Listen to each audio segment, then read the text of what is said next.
Good evening, everyone. Welcome to our UC Irvine Alumni Homebuyer Workshop. My name is Jason Maida. Great to be with everyone this evening. Really proud to bring this information to you. This is a class that we teach once a quarter for our UCI Alumni Partnership. Really proud to be in partnership. I think we're going on like 5, 6 years with UCI alumni. Really grateful for the opportunity to be able to present this content to you. So what we do is we bring these classes to our alumni partnerships to help educate you on homeownership. So if you decide to get on the path towards homeownership at some point, you kind of have a little bit more education and resources around that. And we want to be a partner with you along in that journey. Again, my name is Jason. I'm going to be your facilitator for tonight. And we're going to walk through this class, which is, by the way, a very interactive class. So as we go through our various slides tonight, we encourage you to ask questions of us. You can use the Q&A function in Zoom. I'll answer all those questions I can on air. Anything we can't, we'll just circle back with you later. As we open up our classes, we always like to get a sense of where everyone's joining us from. We have a pretty large audience for tonight. So if you have a moment, drop in the chat where you're joining us from, because these classes that we teach today now are usually nationwide. So, not everybody's in California, but it's always kind of interesting to see where you're joining us from, because we're going to go over some market data in just a little bit. So I love to kind of know where you're joining us from. So if I need to make any adjustments or have some different perspectives on certain markets, I can kind of share that with you. So it looks like you guys are already dropping stuff in the chat. So that's awesome. Riverside, Irvine, Portland. All right, at Greater LA. Okay, cool, awesome. Yeah, so if you can drop that in the chat, love to kind of know where you're joining us from, to kind of help me along in terms of kind of assessing, what market data is appropriate for you. A little bit about me. So I work with an organization called American Pacific Mortgage. And like I said earlier, when I launched into tonight's class, we've been in partnership with UC Irvine alumni for going on like 5 years now. And we also teach a class with the business department with Chris Ruhoff as well. So we get a chance to really be engaged with the UCI community and love supporting the community and homeownership, really. So I've been in lending for over 20 years. I specialize in first-time buyer education. So that's why we host classes just like this to prepare first-time buyers on this journey towards homeownership. So we provide this value through this platform. And then at some point, if you want us to be a resource for you, we are a lender. So we're first and foremost, we're a mortgage lender. And so we'll help you along that journey towards homeownership. And we're going to talk a little bit about consultations later on in tonight's class. Well, for our topics for tonight, we're going to spend some time looking at the housing market in just a little bit. That will also include looking at interest rates. We're going to also do a budgeting exercise where we look at a kind of a rent scenario versus what it could look like if I decided to buy. Talk a little bit about credit, spend a little bit of time on student loans and how those can impact qualifying, various loan programs. We'll then look at documentation that you need for the journey towards homeownership. What do you think? What are the documents I'll need to start preparing? We'll also talk about down payment assistance programs. They're available nationwide, so it's not just California specific. And then we'll talk a little bit about the buying process, the process of purchasing a home. So after tonight's class, if you say, hey, I really want to learn more about my options, we're going to walk you through what does a consultation look like? Where do I go from consultation to eventually getting the keys to my house? What does that all look like? And what are the milestones that I'll experience as a customer? So, all right, so that's our talking points tonight. So let's kind of launch right in. Thanks again for putting all your locations in the chat. That's super, super helpful for me. And so let's kind of talk a little bit about home buying, because this is probably going to be one of the largest purchases you make in your upcoming financial future. So the fact that, coming off a 3-day weekend, you guys are taking time out on a busy Tuesday night to learn a little bit more about homeownership is fantastic, because this is a big deal. And we don't treat, helping educate clients lightly on homeownership, because we understand this is a huge commitment financially for you. So let's think a little bit about the benefits of owning a home. Well, first of all, it creates stability in our housing payment, so we don't have to worry about our landlord maybe increasing the rent that we're going to pay on a monthly basis. It's an asset, right? So as that asset increases in value, the difference between what I owe on my house versus what the market value is, that difference is called equity, and that's a way of creating wealth for yourself. And this is an asset that can be potentially passed along to the heirs of my estate. So there's another great opportunity for us there. And there still remains some really great tax benefits that come along with owning a home.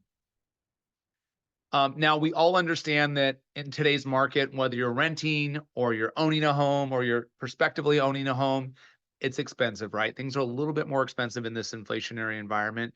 And as we're thinking about home ownership and affordability, we want to first think about monthly budgets. So now we're going to kind of transition into our budget exercise as we open up tonight's class. And I'm going to take you through a slide, which is basically an educational slide on budgeting. So all of the content that I share with you tonight, we're going to send those slides to you tomorrow morning. So we do have all your email addresses since you registered for tonight's class.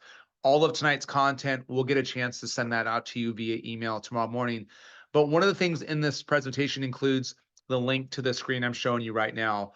And so we're going to walk through this budgeting exercise. It's through Freddie Mac, and it takes into consideration if I continue down my path of renting, what is that going to look like versus if I decide to purchase, what is my monthly mortgage payment going to look like? And how does that compare to the path I'm on with renting?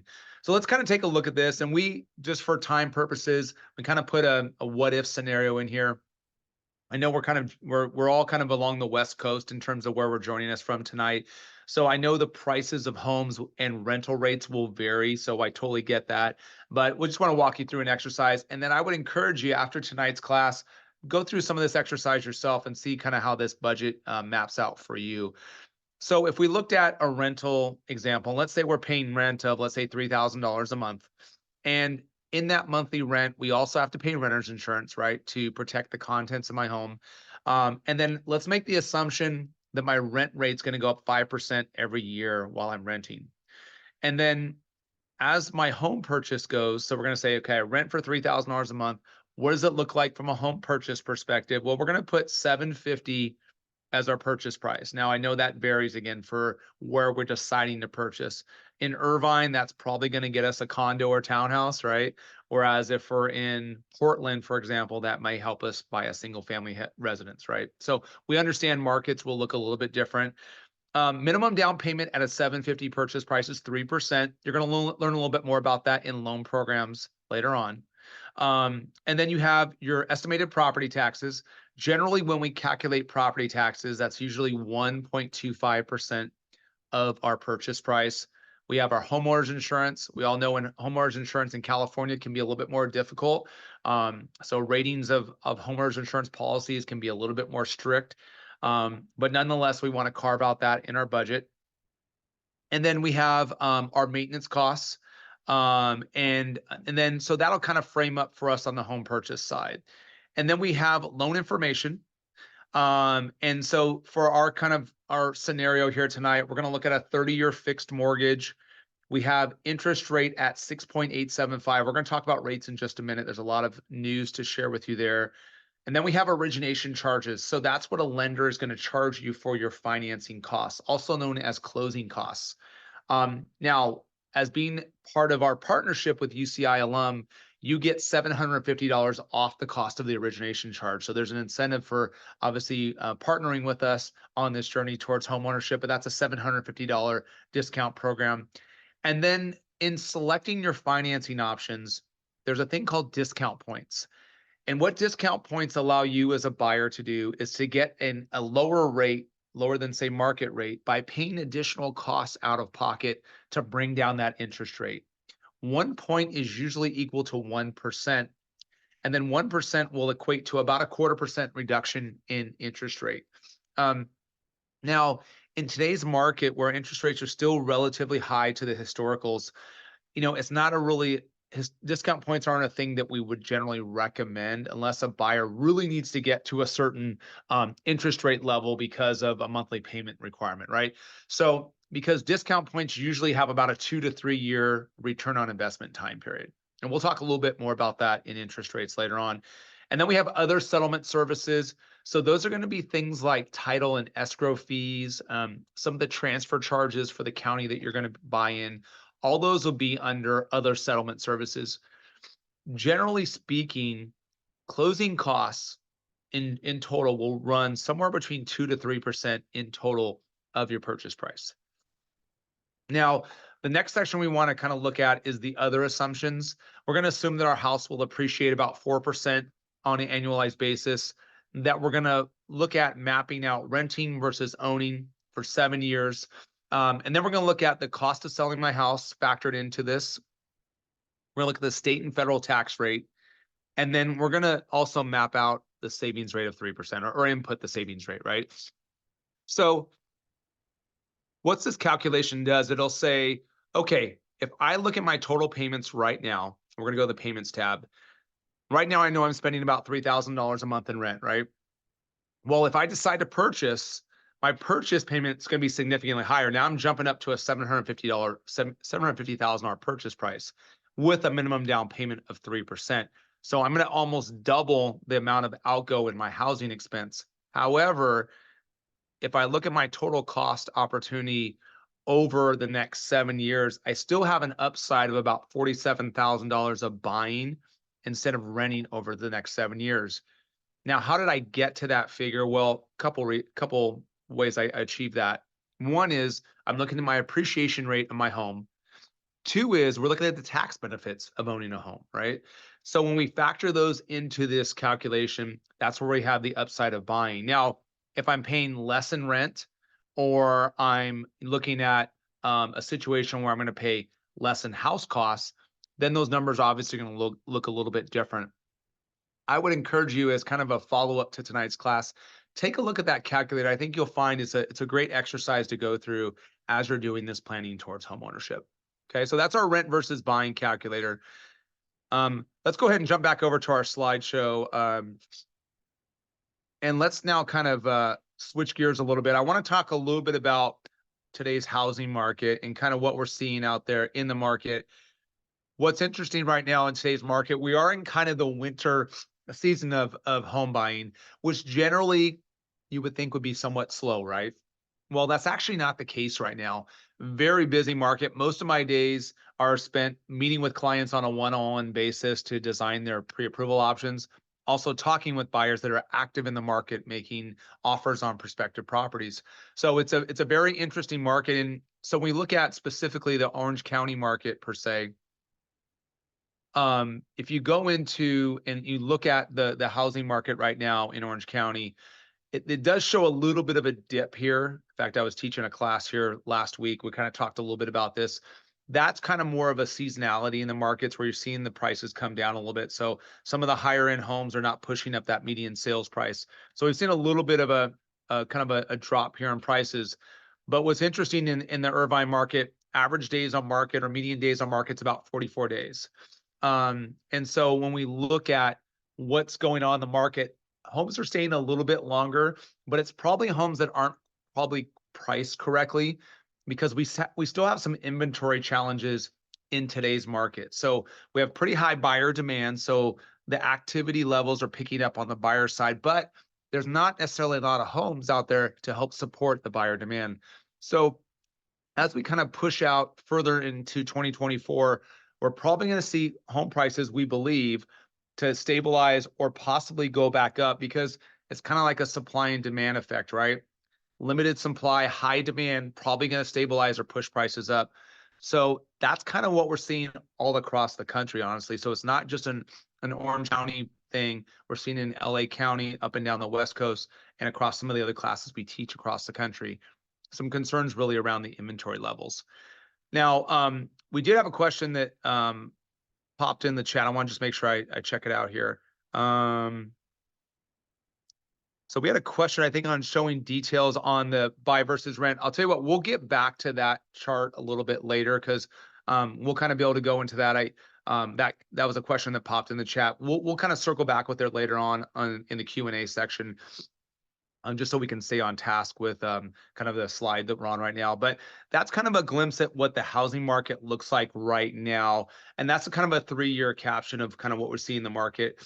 Again, our kind of forecast is for prices probably to rise this year, given what should be a lower interest rate environment. And the question is going to be, when is that lower interest rate environment going to come? And so as we kind of transition now into interest rates, we did suspect that interest rates would take a dip in March. Unfortunately, what we've seen a little bit of a different movement in interest rates. Interest rates have kind of like come up just a slight bit. So average interest rate was about 6.3 just 2 weeks ago. Today we're at about 6.8%. Well, here's how we got there.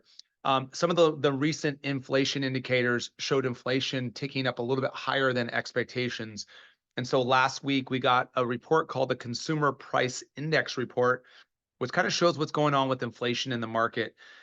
There was some speculation that the Federal Reserve would be looking to cut interest rates in March, but unfortunately, some of the economic data is showing that we're still in this still high inflationary environment, which leads all of us speculating on what the Federal Reserve is going to do next, is that they'll hold on interest rates and not cut interest rates in March. But we do believe interest rates will come down over the course of 2024. It's not a if situation, it's more of kind of a when. My sense is it's probably going to be more of a Q3, Q4 type of thing. But many of our buyers entering today's market have already kind of looked at the market of kind of in the high sixes, maybe even in the low sevens, to assess their buying power. Really, those that are thinking about purchasing in today's market, this is the opportunity to at least get into the market, but they'll probably look at refinancing in the next year or 2 years to be able to bring down that interest rate. Because right now we're certainly not at historical averages, and interest rates were a little bit higher than average. And so, when we get closer to the, 5.25, 5.5 range, that would be more at your historical averages. And the question we get often is, well, will interest rates return to the 2.5 and 3% days? Very unlikely, unless something catastrophic was to happen. So, I think realistically, from an historical average, we're probably looking in that 5.25 to 5.5 range. But certainly interest rates are going to influence the buyer behaviors. The lower interest rates go, the more activity we generally see in the space. But at the same time, I think it goes back to our previous slide, is that we do still have a challenge as it relates to inventory. So if there's only so much inventory available, but buyer demand is continuing to increase, something's going to happen with prices. Something has to change, right? And usually a lower interest rate environment will bring up increased buyer activity. Okay, I noticed we had some questions going on in the chat. So if you get an opportunity, do have a question, feel free to go ahead and just drop your question in the Q&A. That'll make it a little easier so I can kind of answer what questions we do have on air. Let's talk a little bit about interest rates, because interest rates have various characteristics to them. So it's not just like a one size fits all for interest rates per se. There's a few things that are really important around interest rates. One is credit eligibility will impact your available interest rate. So whether I'm a 720 credit score or an 800 credit score, that could change my interest rate offering. The type of loan product that I'm going to select will also impact my interest rates. How much I decide to finance, how much my down payment is. So whether I put down 3% or 20%, that could change my interest rate offering.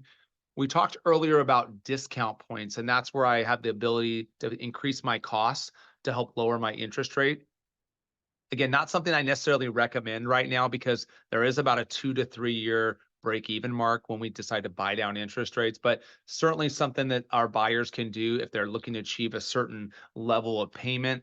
If the market is just not supporting that no point option, we have to buy down the rate to get there.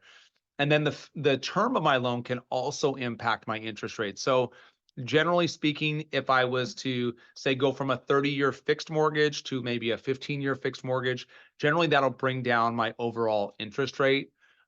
But again, when I shorten my term, that's also going to raise the level of my monthly payment. Okay, we had a question in the Q&A. Question was, if I have excellent credit, what's my likely interest rate floor going to be versus the average interest rate? That's really something we couldn't really pin down in a session like this. Interest rates change by the minute. Now, obviously the stock market's not open right now, but when the financial markets are open, interest rates change by the minute. Generally speaking, with the every lender has basically price levels for the interest rate offering. Usually, if you're at a 780 score or higher, you'll have the best available interest rates. But to our point here on screen, It also is not just on credit eligibility, but we also have to look at the loan product and how much your down payment is. So if I'm at a 780 score and I put 3% down versus 780 and 20% down, my interest rates will look different. Okay, great question. And really, as we meet with you for a consultation, whenever that time comes, and you want us to help design a home buying plan for you, we're going to help figure out what's the right option for you, given your goals and objectives in home ownership. Okay, let's talk a little bit about credit. It's probably one of the number one impact items for most of our clients seeking home ownership. There's usually two challenges. It's either credit or just kind of saving up enough funds for my home purchase. So we're going to dive into credit. We're going to talk a little bit about how to get us in the best possible position from a credit perspective and help you better understand where credit opportunities may exist. So let's first talk about the FICO score calculation. And I know those of you attending tonight's class probably have some type of a method that you're using to review your credit, whether that's Credit Karma, using some of the tools offered through Experian, Equifax, or TransUnion. All those are great tools. But I think it's really important to know that there's actually a few different models to credit scoring. There's the credit card model, which Credit Karma is going to use. So that looks at like your eligibility for credit cards. There's the auto model. So if I'm going to run out and buy a car, that's the auto model. And then, of course, the mortgage model. For us in financing for home purchases, of course, it's going to be the mortgage model. So let's take a look at what that looks like. So this is the weighting of the FICO score calculation. So 15% is going to be how long I've had credit. So the more mature my credit file is, probably the higher my credit score is going to be. 20% is going to be how much new credit am I trying to obtain? So basically, how many accounts am I trying to open, especially in the most recent 12 to 24 months? And that also includes hard inquiries. So if I'm trying to obtain credit and I'm having a bunch of hard inquiries, that's going to negatively impact my score. Now, one of the things in starting our process to review your options in home ownership, we only start with a soft credit score. So just kind of something to keep in mind as you're thinking about considering options. For us, it only starts with a soft credit check, because the reality is, for many of us that are joining tonight's class, you're probably not going to purchase maybe this year. Maybe it's a 2025 goal, who knows? But ultimately, we want you to understand what your options look like without impacting your credit score. Now, 30% is going to be how much I owe. So that's also going to be known as credit utilization. Credit utilization is only going to impact your revolving accounts. So when we think about revolving accounts, if I have $10,000 in credit limits, my balances are $5,000. Now, right now, with the way that stands, I'm at 50% utilization of credit. Now, we just posted a video on credit, kind of giving you some tips in our social media communities. And one of the things we talked a little bit about is how to best manage utilization. And when we think about, many of us are coming out of like purchasing, gifts or whatnot during the holiday season, and maybe we've, brought up our credit cards a little bit higher, or maybe we booked a trip that we're going to go on this spring or summer. Those things will obviously lift our utilization, can also diminish our credit score. So our optimal level of credit balances versus credit limits is 10%. Okay, now here's one of our tips to kind of best manage credit utilization. So as a possible homework assignment, if you will, tonight, when you go maybe hop on to one of your credit cards, take a look at two key dates. Take a look at your billing cycle date. Also take a look at your due date. Now, the billing cycle date is the date in which the credit card issuer closes down the billing based upon the reporting of the previous 30 days. That includes, if you've been on time for your payment, what your balance is, what that is relative to your credit limit. Maybe they increased your credit limit. All that gets reported at the end of your billing cycle date. Now, your due date is usually pushed out a little bit further. So if you're in the habit of making payments on your due date, there's nothing wrong with that. However, if you're trying to maximize utilization, try to pay down your balance before the end of your billing cycle date. Because what that's going to do is that's going to give you a much improved credit score, because now by the time the credit agencies receive the data, because the credit card issue is going to report everything out to the three agencies, TransUnion, Equifax, and Experian, at the end of that billing cycle date. So if you can pay down that balance before that date, you'll help improve your score, hopefully have lower utilization and lift that credit score. Okay. And then let's go ahead and talk a little bit about the last section, which is payment history. And that's obviously the biggest impact, right? It's 35% of the overall credit score weighting. And we're really looking at, how have we paid our bills in the last 12 to 24 months? Now, if we've had some late payments, those are going to be categorized as 30-day lates, 60-day lates, and 90-day delinquency. So the more severe the delinquency, the bigger impact it is to your credit score. So we want to obviously keep that in mind. So if I had a late payment from August of 2023, that's in the last, 6 to 10 months. So that's really going to impact my score. But if I've had a late that was back in 2021, that should season off my credit a little bit more. However, it still will remain on my credit report for 7 years. Now, every loan program has a minimum credit score, and we have those noted on our screen here. So we're going to talk a little bit about loan programs in just a bit. There are other credit score factors that we want to take into consideration. So if we've had major credit challenges like a bankruptcy or a foreclosure, anything like that, it will remain on your credit report for 7 to 10 years. But again, kind of the impact in the credit score is going to be in the most recent 12 to 24 months. One thing I just want to highlight for us on the other credit score factors is account closure. So when we think about closing an account, we're talking again about revolving accounts. And what we're doing is if we're going to close out a credit card that we no longer use, maybe the annual fee is too high or it's just something we don't use, right? You want to just be careful there because when you close out an account, it actually pulls away all the really great history from the credit bureau. So if I've had that credit card for 10 years, I close it out, then it wipes away all the fantastic history from the bureaus, as well as the credit limit that I've had on my reporting. So potentially, you not only lose your seasoning of your account, but it also could impact your utilization of credit because now you have a lesser credit limit involved in your aggregate totals for your revolving accounts. Now, as lenders, we look at all three scoring. Okay, so we look at Equifax, Experian, and TransUnion. We take the middle score of all three bureaus. So for example, if my top score is 780, my middle score is 760, my lowest score is 740, we're going to take 760 to qualify us. Not only is that going to affect qualifying, but it's also going to be for my interest rate. And what we're going to learn a little bit later is called mortgage insurance. Now, if I'm going to apply with my partner now is 740 top score, 720 middle score, and lowest is 700. 720 is the lowest middle score between the two of us. So that would be the score that we would use for qualifying purposes. So it's always the lowest middle score. And that's important to know because, like I said, that can impact interest rate, maybe the program that I can offer, and or the mortgage insurance. So as we kind of move through credit, this is kind of a matrix to help you kind of better understand if you've had some past negative items, how long will they stay on your credit report? We encourage you to manage or kind of have some oversight on your credit. I think using monitoring systems is a great tool because you'll get alerts just like that if you have an inquiry or a new account is open. And, obviously there can be some fraudulent activity on reporting at times. So it's always good to do some housekeeping on your credit report, at least at minimum on a 6-month basis. Okay, as we kind of transition to student loans, I want to see if there's any questions out there on credit that can answer from the class.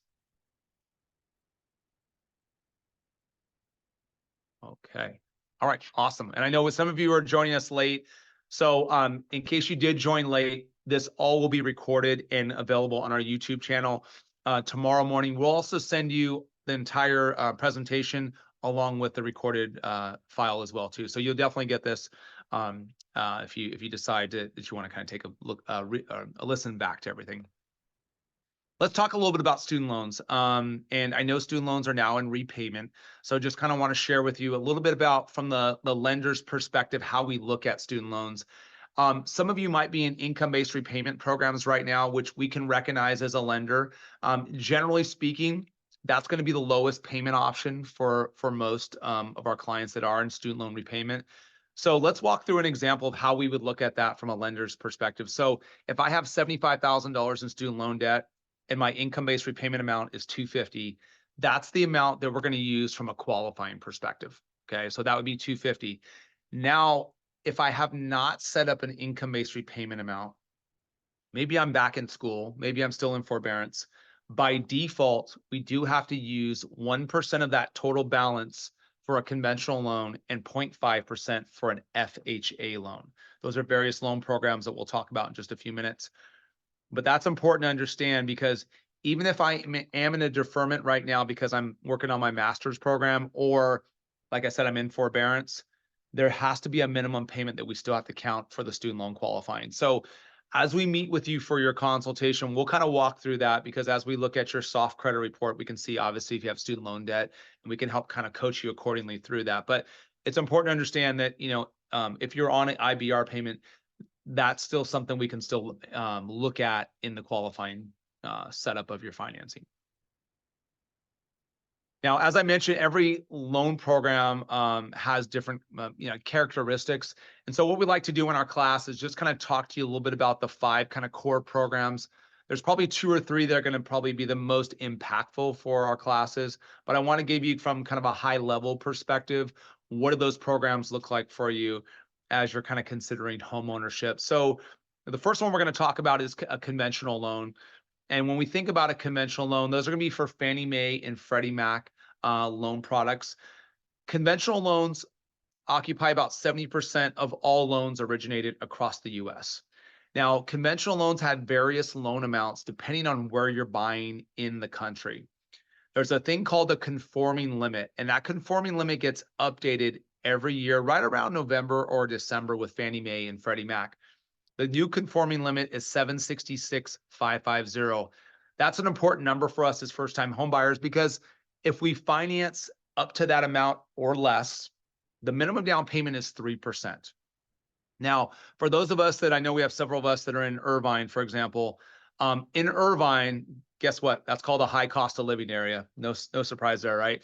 Well, if I need to finance more than 766,550, Fannie Mae and Freddie Mac will go all the way up to 1.149,825, and that's a financeable option for us. However, the minimum down payment jumps from 3% to 5% if I'm going to look to finance more than the 766 number. Now, conventional loans have a minimum credit score of 620. So that's like the minimum entry point for conventional loans.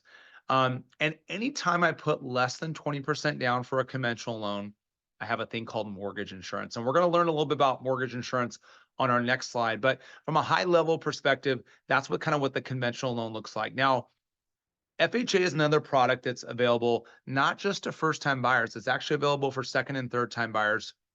Has a little bit more flexibility from an underwriting perspective because the minimum credit score is 580 on an FHA loan. And it's going to allow us to have a little more flexibility when it comes to maybe late payments that I've had, or maybe I'm a little bit overextended on some of my credit.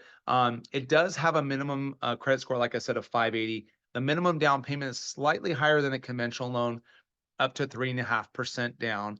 FHA also carries with it mortgage insurance, and it has mortgage insurance regardless if I put 20% down or not. And we're going to do a kind of a product comparison around PMI or private mortgage insurance in just a few minutes. And then for our veterans that are looking to purchase, the VA loan's an amazing product. It's a 0 down payment option for our veterans. And in times we can go above $1 million in loan amount and still remains at a 0 down payment option. The VA loan can also be coupled with various first-time buyer programs here in the state of California, where a veteran can not only get 0% down options to the veterans loan, but also get assistance from the state of California as a first-time buyer. And then USDA is a product for some of our clients that want to purchase like in rural areas.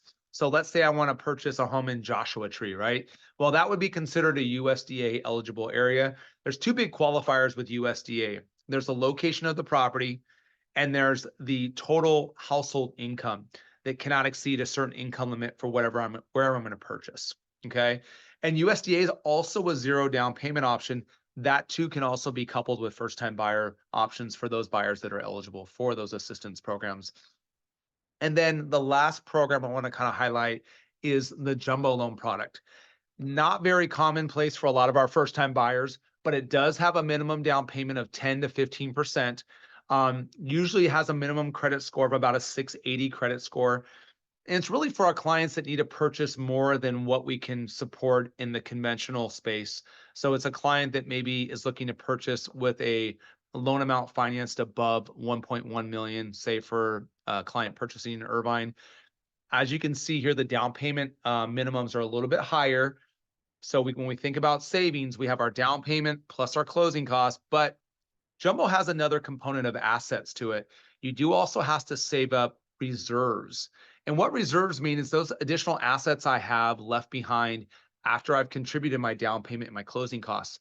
Usually the reserve requirement is the equivalent of 12 months of my monthly payment on my new mortgage. So if I have like a $7,000 mortgage payment, 12 months worth of that mortgage payment would be $84,000. I would have to have that available in additional assets. Okay, so that's a quick, like, high level look at loan programs. And I want to kind of just talk more about PMI because it's a conversation that comes up during our consultations as we walk through and provide clients with different home buying options. And as I mentioned earlier, PMI comes into play on a conventional loan when we put less than 20% down to purchase my home. What's interesting is that as clients will search, say, on Zillow or Redfin, they reach out to me with different payment scenarios. And what we find often is the PMI on those websites tends to be a lot higher than what it actually is because the PMI has different factors that make up the cost of PMI. It includes what your credit score is, how much I decide to put down, and what I decide to finance. So a lot of the websites like Redfin and Zillow aren't calibrated for that. So I'm going to show you an example of that in just a second. There's also various payment options for the conventional PMI. So you can, and which is 95% of our clients do it this way.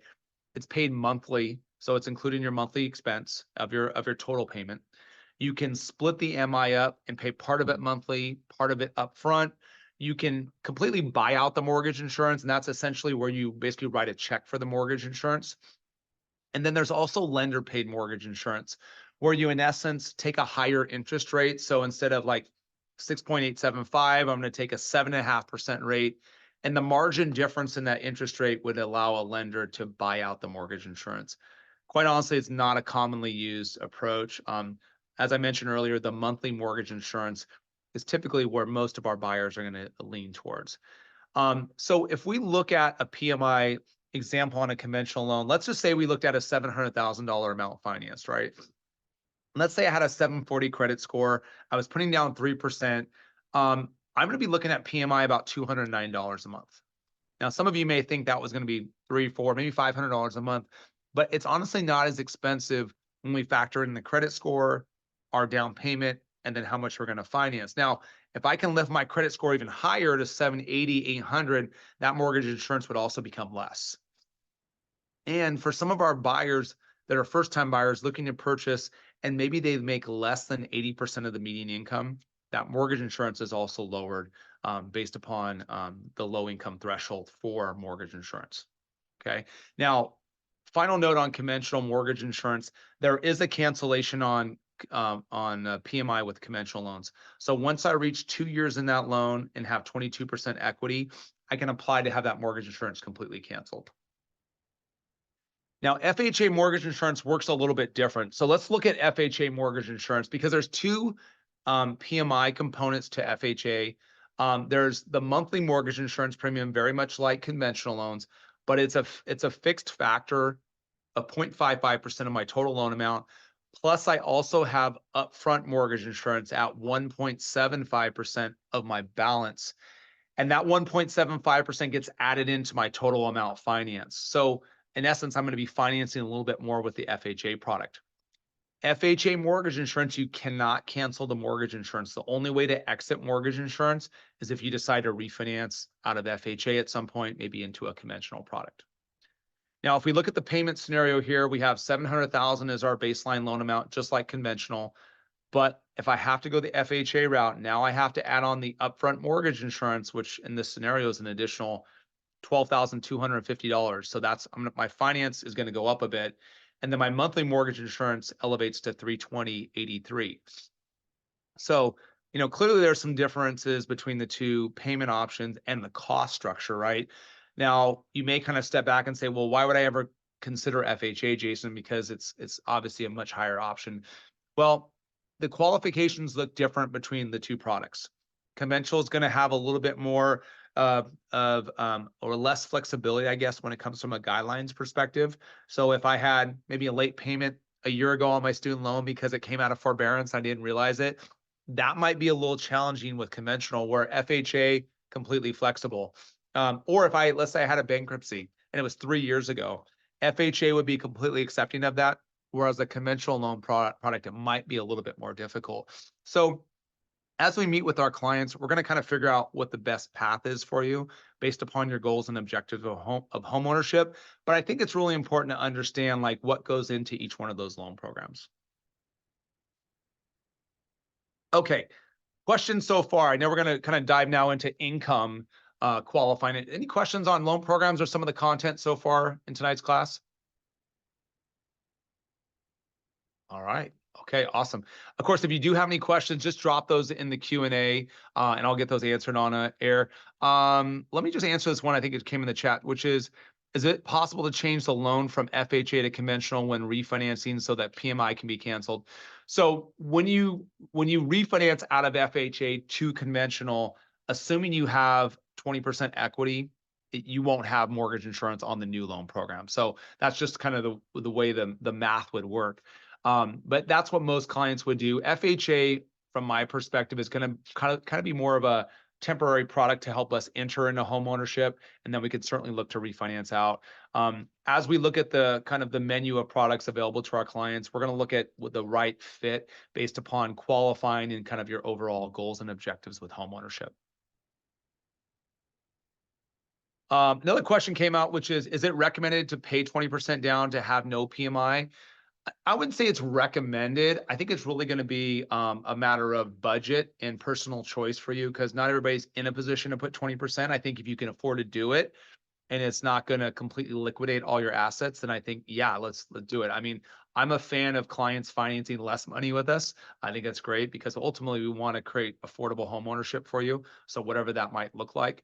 But it's not a requirement. I mean, the minimum down payment, as we learned earlier, is 3%. So I think it's just really a question of what does the entry into home ownership look like for you? Okay, great questions, everyone. Let's talk a little bit about income, because we get a lot of questions around income. So I'm going to first share with you what are some of the typical documents we ask for from an income perspective. So generally, as you start the qualifying process, we would at least need the last 2 years of W-2s, the last 30 days of pay stubs, and then from an asset perspective, we'll generally ask for the last 2 months of bank statements. Now, if you're self-employed, we certainly will need the last 2 years of full tax returns in order to verify the business. Now, some of the questions we get from our clients, really probably the most common question as it relates to income is, do I have to be on my job 2 years to qualify for a mortgage? And the answer is no. The way the rule works is I have to have a combination of 2 years employment history and/or education. So if I just graduated, last fall from UCI and now I'm in the workforce now, I can actually use my undergrad of last 4 years along with my new job. That can make up my full 2-year history that's required for employment. How we verify the educational history obviously would be a transcripts, but that's totally allowed with financing. There also is no time requirement for you to be on the actual job. So what I mean by that is if, let's say you just started your job a month ago, right? You could still use that income that you're earning as eligibility for your home purchase. In some cases, you can have as simple as an executed offer letter, and we can use that to qualify for your upcoming home financing. So there's a variety of ways that we can look at that. Now, where the 2-year requirement gets a little bit, the approach is a little bit different, is if I have dual employment. So let's say I'm in the healthcare industry and I have one clinic that I work for 30 hours a week, another clinic for 20 hours a week. If I want to consider both sources of income for my qualifying for my mortgage, I do need to be on both jobs for 2 years simultaneously. That 2-year rule also applies for clients that have a 40-hour work week job, but also do maybe a side job, right? Let's say I drive for DoorDash on the side, but I also have a 40-hour work week job. In order for me to count both sources of income, I do have to show that I've been doing both jobs for 2 years. For self-employed individuals, so if I'm on a 1099 basis or I have my own business, in that case, the 2-year rule applies that I have to show that I've had that business active for 2 years. Now, if I've had some or I have additional income in my household, but let's say my partner has an income, right? But my partner's not going to be part of my loan application. In order to count my partner's income, that has to be included in my application. So they would have to apply with me, right? Otherwise, that generally doesn't get factored into the qualifying. Some loan programs, we can use expected room rents to help you with qualifying. So if you're in the habit of, renting out a room for $750 a month in your rental right now, and that's going to carry over to maybe your new home purchase, at times that can be used for qualifying. However, on first-time buyer programs, they generally won't let you use that source of income, but for some standard programs, we can use supplemental rental income. So question popped in the chat, which we'll kind of just answer this real quick, which is, so if I just started my self-employment 1099 work, but I have W-2s for previous jobs, could that work? So unfortunately, the W-2 employment would not be counted now into my current evaluation unless I'm still working those W-2 jobs. But if I'm strictly now 1099, I would have to have 2 years seasoning on my 1099 work. Okay, staying with income, I want to kind of go through a calculation that we use in financing. It's called debt to income ratio. It's a very simple calculation. It looks at your gross monthly income versus your monthly expenses. And so, we're going to take that gross figure. We're going to look at from an expense perspective, what your new housing expense is going to be.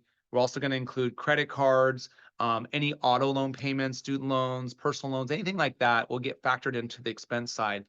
Generally speaking, we don't want your expenses to exceed maybe 43 to 45% of that gross monthly income figure. Now, at times, you can qualify as high as 50%, but we get kind of cautious there because we don't want to obviously overextend our clients in homeownership. Affordability and making sure that affordability is sustainable over time is really super important for us. So debt to income ratio is just a qualifying metric. It's not an affordability metric. That's where we're going to talk through that as part of your consultation and meeting with you. Here's what the formula looks like. It's really simple. It's your principal and interest, your taxes and your insurance for your new house, PMI if you put less than 20% down, homeowners association dues if you're buying a condo, a townhouse. Some single family homes will have HOA expenses. So let's say that's $2,500 a month. And then if our other debts were $500 a month and we're making about $8,500 a month, then our debt to income ratio is about 35.29%. So certainly well within the guidelines for qualifying. I get asked the question often is that, what should that debt to income ratio be? And it really varies for every first-time buyer. Usually I see most first-time buyers pretty comfortable around like 33 to like 36% debt to income ratio. Okay. Let me just answer this question and we'll kind of move on to our next topic. So if will rent payments go towards my mortgage after I buy?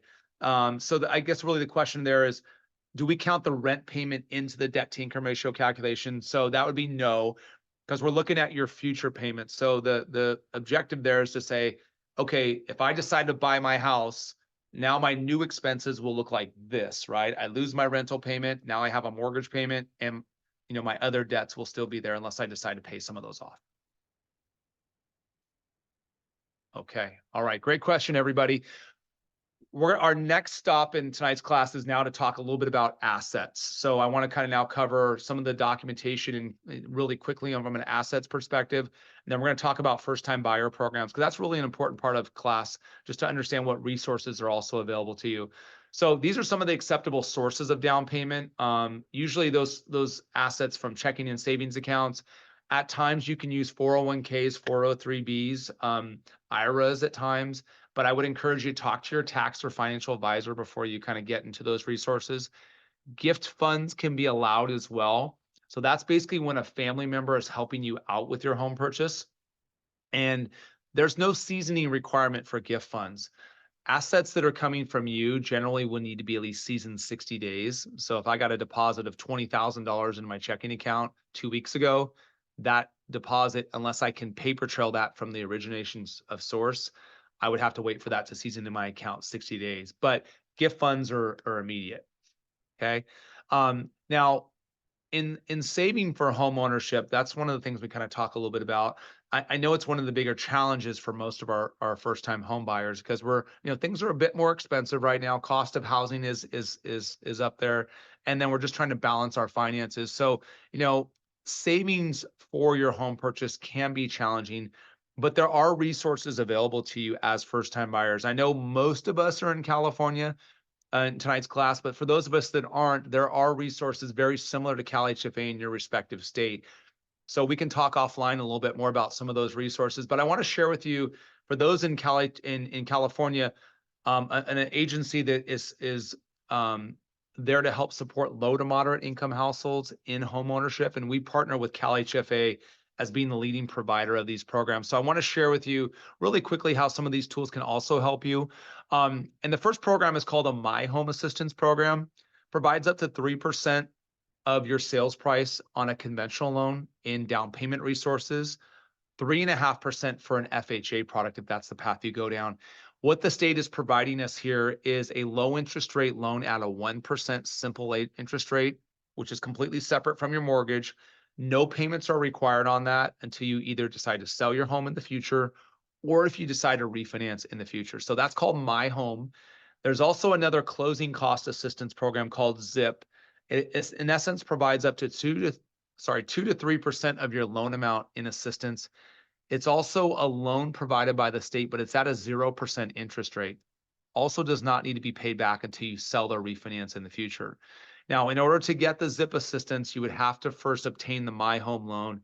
And then if you need additional support, then we could bolt on like the ZIP assistance. That being said, in today's kind of higher interest rate market, the ZIP assistance may not make as much sense because it really elevates the first mortgage rates. My Home Assistance first mortgage rates are really competitive right now. They tend to be about 0.25% lower than the market rate. The third program on this slide is a program that you may have heard about. We've done a lot of kind of education around this program, and you might see it on some of the news channels in your local market, but it's called California Dream for All. It officially will be open for application in early April, but you do have to be pre-approved by a qualified CalHFA lender, which we of course are. We're the #1 provider of this product. We were the #1 Dream for All program lender last year as well. So it's a product that ultimately provides up to 20% of your sales price in assistance, or $150,000, whichever is less. There is slightly lower income limits on this program, which we're going to have on the next slides here. We are taking in applications now in anticipation for the product to launch, but there are some pretty important components to this program as opposed to other first-time buyer programs. It does have a first generational requirement, which basically means one of the applicants applying for the first-time buyer program has to be first generation, which means that you have not owned in the last 7 years and that your parents are not currently homeowners in the US. Okay, so that's a fantastic program. Expected to launch in April, but we're actively pre-approving clients now. Let me answer a couple questions, and I'm going to kind of go through a quick example for you. How do you get down payment assistance in Orange County, and how much do interest rates do we have to pay? So this product, CalHFA as well as Dream for All, it's a statewide program, so it would work for Orange County. I'm going to show you the Orange County income limits in just a bit, so you can kind of check that out.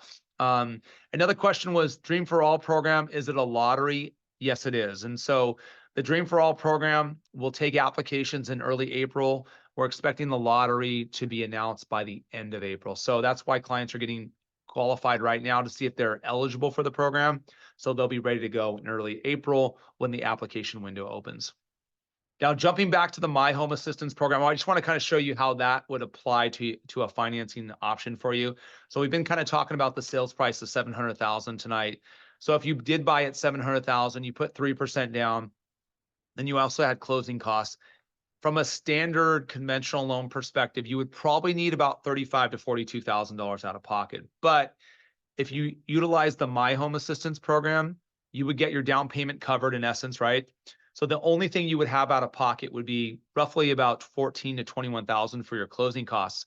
But if you also needed the additional support of the ZIP assistance program, that's where that ZIP assistance would come in with some additional resources to help lower the out-of-pocket by helping supplement those closing costs too. So both programs are great tools for our first-time buyers. And as we meet with you to kind of look at first-time buyer scenarios, we'll kind of talk through those different eligibility requirements and how that can help support you in first-time home ownership. Now, there are eligibility requirements specific to CalHFA programs in general. Usually it's a minimum credit score of 640 for an FHA loan, 680 for the conventional product. Now, if I'm considered low-income housing, less than 80% of the median income, those credit score limits drop to 660 for a conventional loan. The debt to income ratio is up to 45 to 50%, depending on where my credit score is. And one of the things with CalHFA different than most first-time buyer products, it's based upon my application or my applicant income, not my household size. So here's what I mean by that. If I say earn $150,000 a year and my spouse earns $150,000 a year, well, if combined we exceed the income limits, well, if I can apply just in my name and I can purchase to the level that we expect to, only my 150 in income would count towards the income limits for the program. So we only look at applicant income.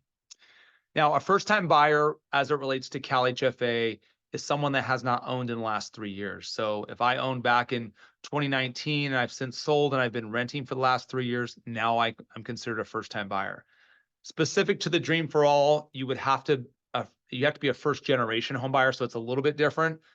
For Dream for All, you cannot have owned in the last 7 years. And then, like I said earlier, your parents cannot be current homeowners to qualify specific to that product. These products are eligible for single-family homes, new construction, condos, townhouses, even manufactured homes, but those manufactured homes have to be on land that's owned. We had the question in the chat about income limits. So off to the left, we have the MyHome Assistance income limits. Off to the right, we have the Dream for All income limits. So the difference in the two, we actually have these. Let me just make sure that we got these right. So, okay. So so let me actually do this income limit for Orange County is actually a smidge higher. So the rest of these income limits, I'm sorry, let me back up for a second. Orange County and LA County are flipped around here. So we'll get those adjusted and get you guys the new income limits. But Orange County is 253, LA is 194, and then the Dream for All limits are off to the right side. And then the question in the chat was, can you use the VA product with CalHFA? The answer is yes. You can get up to 3% of your sales price in assistance to go towards closing costs on a VA loan under CalHFA. That's a wonderful product.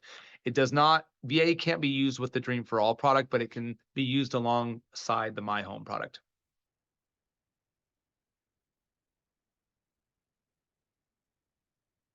So question was in the chat. I just might need you to elaborate on that. You were told that an overall credit score is you were told that they look at your overall credit score. So I think if your question is around CalHFA, yes, we do look at credit scores, as I mentioned earlier. So minimum credit score of 640 for the FHA product, 660 for conventional if you're a low-income housing buyer, 680 for our standard moderate income conventional buyers. All right, let's talk about the milestones of buying. This is our 6 steps of home buying. I know we're running up to the top of the hour, so just bear with me for a little bit longer and we'll kind of get you through this. But this is kind of the milestones that you go through in home buying. The first step is the pre-approval process. That is the output of a consultation with us. And a pre-approval basically shows that you're eligible for your financing, whatever the product is that you're selecting. And as you start this home buying journey and you decide to start making offers to a home, to an owner of a home, that pre-approval signifies to the seller that you're eligible for your financing. Now, the pre-approval is good for 60 days, but it can be always recertified at any time. So once we have your application on file, your application is good for 2 years. So there's really no hurry to purchase. We just want to use that pre-approval so you have kind of a baseline, if you will, for home ownership, so you know exactly what your qualifying looks like. Step 2 is house hunting. That's where you get a chance to go out and you're going to probably start with an online search and then you'll move to maybe an in-person search as you kind of figure out where you want to be in the market. We would always encourage you to connect with a realtor. Realtors should be experts in their respective markets. We have a fantastic network of preferred realtors that we can get you connected with once we're completed with your consultation. And realtors are generally paid for by a seller. So we always encourage you to take a look at that resource. Um, and then as we kind of move through the process, if you decide to make an offer on a house, and let's say that offer gets accepted, well, once that accepted offer happens, we're going to reach out to you and say, congratulations, because that's a huge step just to get an offer accepted, especially in today's market. Now it's going to start to trigger some activities in the process for us. Now, usually the escrow time period, so from acceptance to when I get my keys, traditionally it's 30 days, but it can be condensed to as short as 14 days. That's part of our, we call it our quick close program. So it allows buyers to get a little bit more competitive in the market, shrink those days down to 14 days. But within 2 to 3 days of your accepted offer, you will be required to make what we call as an earnest money deposit. And we're going to talk more about that in just a second, but it's the equivalent of 1 to 2% of your purchase price in that deposit. We'll also start doing things like ordering your appraisal on your property. Your realtor will probably order inspections. And then we're going to reach out to you also to not only congratulate you, but schedule you for your follow-up consultation. In that consultation, it'll be over video with me. And that's where we get a chance to just kind of dial in your financing a little bit more, make sure you still feel really comfortable about kind of how we've structured everything and let you know a little bit more about next steps. Important things like what's my monthly payment going to look like on this particular property? What's my out-of-pocket expense look like? All those things will be kind of validated during that follow-up consultation. This is what the earnest money deposit will look like once you have an accepted offer. So usually it's 1 to 2% of your sales price. And that money gets retained in what we call escrow while you get a chance to do your homework on the property. That's also known as the contingency period. And the contingency period usually is in the first 14 to 17 days of your contract. It allows you to get your house appraised, get your house inspected, and then get your loan approved. So really important activities that we'll have to do in just kind of doing your homework around the property or due diligence, right? We want to make sure this is a sound investment for you. That deposit is protected in that contingency period while you go through these different milestones. Step 4 is going to be processing and underwriting. Those are going to be some of the administrative tasks that we do behind the scenes, verifying your employment, your assets, making sure the program is designed correctly. We'll probably be locking in your interest rate at that time, depending on the market conditions. As a side note, interest rates generally for most programs are not locked in until you have an accepted offer with a seller. Step 5 is going to be your loan approval. That takes us about to 3/4 of the way through the process. So that means an underwriter has reviewed your overall application, income, assets, credit, and rendered an approval decision.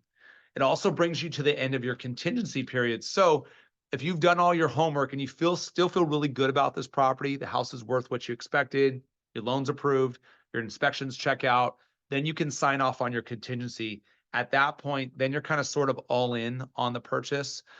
Because if you decide to cancel after signing off on your contingencies, then you risk losing your deposit if you decide to cancel afterwards. Last thing at step 5 is going to be the issuance of your closing disclosure, which gives you as a consumer a 3-day cooling off period before you go to the final milestone. Now, throughout these milestones, you're going to be getting disclosures from us as a lender to show you exactly how your financing is structured. And it's going to align to what we've talked about throughout the process. So there's no kind of surprises at the end, but the 3-day cooling off period just allows you to kind of step back as a buyer, make sure you're receiving what you expected. And then at step 6 is the closing of the loan. That's when you sign final documents. Now, those documents are done in person with a public notary. Everything else up to that point is usually e-signature, but at the final stage, it's still kind of an old school process. It's in front of a public notary. They have to notarize your signatures. Now, once that's done, you're going to wire in the funds for your remaining money out of pocket for your home purchase. That money gets reconciled by the escrow team. And once that's completed, along with the wiring of our loan funds, documents get recorded with the county recorder's office. They record a grant deed, which transfers ownership to you, and then the deed of trust, which is your agreement to pay back the loan. And once we get confirmation of the recording of all those documents, then you become the official owner. And we get a chance to celebrate with you because it's a huge accomplishment. As I launched into tonight's class, it's going to be the biggest investment you make in your upcoming financial future. So it's a major milestone and that's probably my favorite part of my day is when I get a chance to make those calls to our clients. We usually have 2 or 3 of those calls a day. It's a big celebration because we want to, celebrate what you've accomplished in this journey. Now, after kind of leaving tonight's class, if you too are kind of want to get on that path towards homeownership and you want to learn a little bit more about what your options look like, we'd love to be a partner with you in that. It's a really simple process. It's an easy online application. You do have to upload proof of some of those income and assets that we talked about tonight. And then you would schedule a video consultation. It's about a 30-minute session. It's one-on-one with me. And we just kind of work together to design your home financing. We did have a question come up in the chat about the pre-approval process, and I mentioned a couple times, but I'll reiterate it again. It is only a soft credit check because we don't want to do hard inquiries at this point because we want to make sure, we get you structured with your financing, you have a game plan, and whatever that timetable is for you, whether it's next month or next year, at least you're not impacted credit-wise. Now, if you have some follow-up questions from tonight's class and you didn't get a chance to answer or get asked them in the Q&A, feel free to get connected with us for an introductory call. That's just a call that we'll utilize to go over a scenario for you, maybe talk a little bit more about some follow-up items from tonight's class. And then this is the consultation format. So it's a really simple format. It's taking you through like where I want to buy, what's my credit look like, what's my budget, what kind of resources do I need to surround myself with, whether it's first-time buyer programs or savings plans, all of that stuff. So it's a working session with us. It's not just like what I would say like a pass or fail type of consultation. It's working together with you to help design a home buying plan that meets your goals and objectives. And we have some fabulous resources, I think. I mean, we have the mobile app that you can start the process right via mobile, but also has a really cool calculator. You can follow the progress of your loan all via mobile, available for Android and iPhone. We really encourage you to kind of check that out. And I know you're joining tonight's class, which is a little bit over our time because of our partnership with UCI alum. And super proud of our partnership. We also have other partnerships all across the country. So if you have a friend, family, maybe a coworker that would enjoy some content like this, we'd love to have them check out one of our classes. And those that missed tonight's class, we will have this again recorded and out to you via email tomorrow morning, but it's also be live on our YouTube channel. There's also some helpful classes there on credit, savings, a deeper dive into Dream for All. If you'd like to kind of check that out, we encourage you to subscribe and maybe like some of those videos that kind of pique your interest. So with that said, this brings us to the end of tonight's class. I do appreciate everybody holding on and asking some great questions, but I do want to open it up for any Q&A that we do have as we wrap up tonight's class. So feel free to drop any questions you have in the Q&A and I'll get those answered for you on air.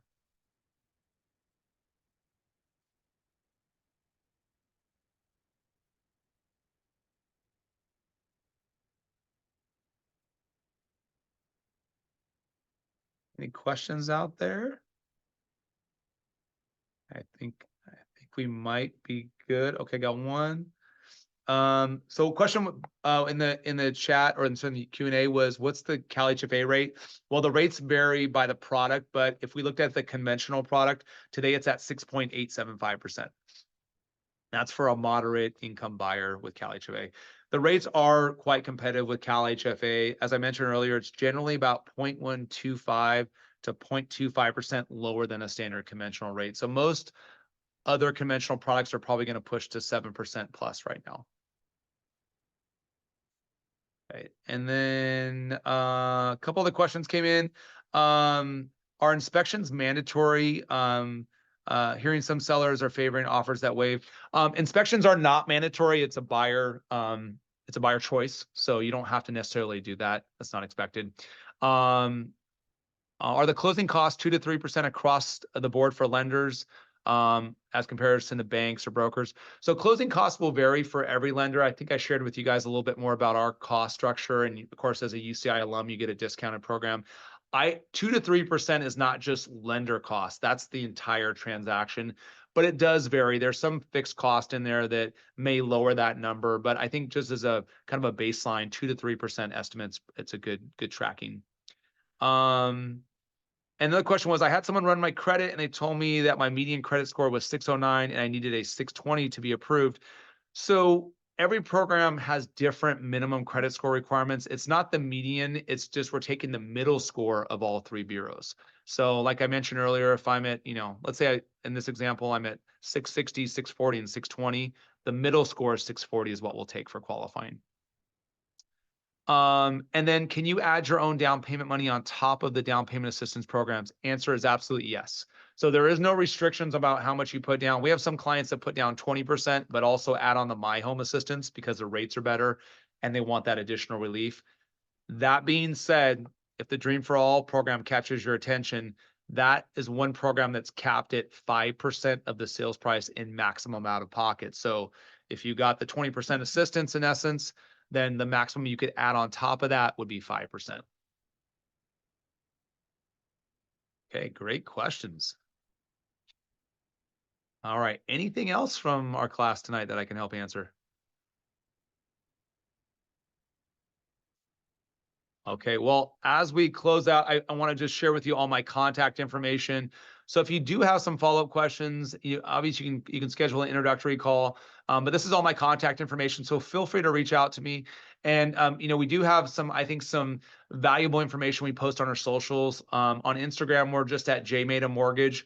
We're always putting tips on preparing to buy or assistance program updates that are relative to the entire country. So check that out. We'd love to be able to kind of give you some of that information as you kind of take those next steps in home ownership. And thank you so much again for attending tonight's class. We love putting on these classes. And like I said, if you don't know a friend, family member, or a coworker that would also like this to check out this content, they can visit us at mortgageeducate.com or check out some of our recorded videos. Until next time, I wish you guys a wonderful night, and we look forward to connecting with you soon.